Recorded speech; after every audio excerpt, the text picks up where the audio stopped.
ဒီရက်တယ်လေစိတ်လုံးဝမကြည်လို့ဆိုပြီးတော့ကိုစားတဲ့နဲ့စားစားတယ်မစားဘဲနေရကြပြီပေါ့နော်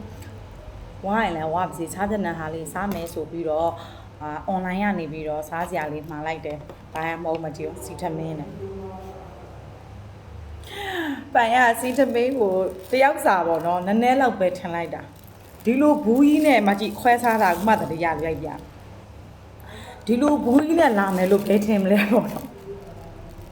စီတမင်းကိုဘူးကြီးနဲ့လာတယ်ရှင်ပြီးတော့အုံးစီချက်အုံးစီဟာလဲဘောင်းအုံးတို့စီချက်ဒီမှာကြည့်ပြစ်နေတာလားအဲ့တော့ကောင်းတယ်အဲ့ဒါပါမှားလိုက်သေးတယ်အဲ့ဒါနဲ့ဒီမှာသူ့ရဲ့အထက်မှာလို့ဗာလဲအုံးသီးပါတယ်နှမ်းပါတယ်ကျွတ်တွန်ကြော်လေးပါတယ်စားမယ်ပေါ့လေအားရပါရလေးဆိုပြီးတော့ပဲပြုတ်လေးလည်းပါတယ်ဒီမှာပိုင်စားရင်းနဲ့ကိုမှတရရလေးလိုက်တာစားရင်နဲ့ဒီဟာယူတာတနေ့မို့လာပို့တော့လည်းညနေမှလာပို့တယ်4 နာရီလောက်မှလာပို့တယ်မှားထားတာ2 ရက်ကျော်သွားပြီ2 ရက်ကျော်သွားပြီသူကလူအော်ဒါတင်ပြီးမှမှားတာဟုတ်အဲ့ဒါလေစိတ်ထဲမှာတော့တယောက်စာပဲထင်တာပေါ့လေညနေ4 နာရီမှလာပို့ဒီလိုစလုံးကြီးနဲ့ဟောဒီလိုဟာကြီးနဲ့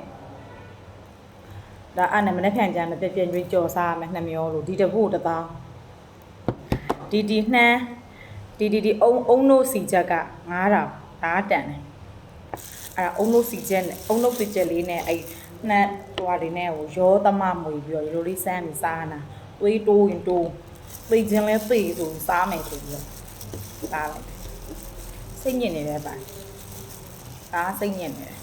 အဲ့တော့စိတ်ညစ်အစားမများဆိုတော့ပိုင်ရစားတယ်စားတော့အရင်တော့သွေးမတိုးလောက်ဘူးပေါ့ထင်တာပဲလေအဲ့ဒါဒီတပွဲလုံးကြီးနဲ့ဒီဟာတွေနဲ့ကိုဘလို့ကုံအောင်စားမလဲဆိုတာတော့လက်ထန်ကြရင်တော့စီကလေးနဲ့ပြန်ကြုံတော့ကောင်းတော့မှာပါသူကပြန်ပြီးတော့စီနဲ့ပြန်ကြုံတော့ရမယ်ထင်တာပဲတကယ်တော့ပိုင်အုံးသီးနဲ့မတည့်အုံးသီးနဲ့လုံးဝမတည့်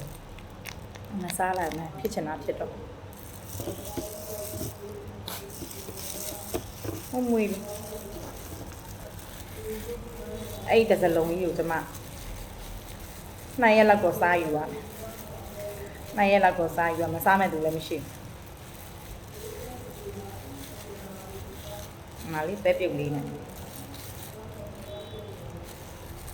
ဟောအုံးစီထည့်ထားတော့အုံးစီဆိုတာစားလဲစားစီပေါ့နော်